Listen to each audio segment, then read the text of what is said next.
Hi parents, welcome to the supplementary video. Starting with the younger children, they are learning about the story of Gideon.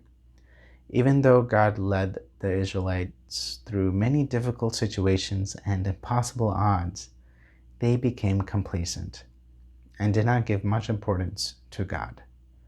This led them to worship other lifeless gods or idols, which angered God and opened themselves up to be conquered by the Midianites.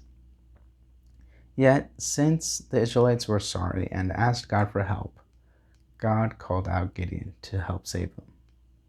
So the main point to focus on is this. It does not matter how old, young, strong, weak, smart, or silly you are to be used by God.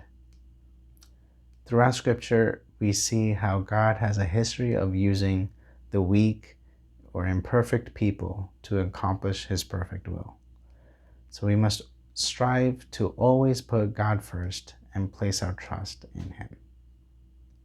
For the older children, we are continuing with the story of Gideon, and in Judges chapter 6 and 7, we read that Gideon has his doubts, right? And I can't blame him. The Midianite army was massive, yet God was still with him along the way, building his faith. At first, he was so excited that he gathered 32,000 people, 32,000 men to fight against the Midianite army. But God eventually brought that number down to 300. Talk about trust with the odds stacked against you like that. So the main point to focus on is this. There are certainly moments we lived or are going to experience in which we find ourselves thinking the odds are against us. The situation may seem difficult or hopeless. But what we learn from Gideon's story is that God is made strong in our weakness. We may be outgunned, outmanned, outnumbered, and even outplanned.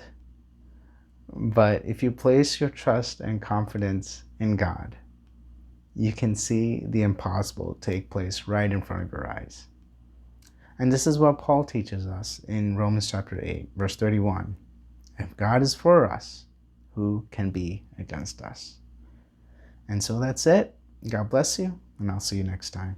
Take care.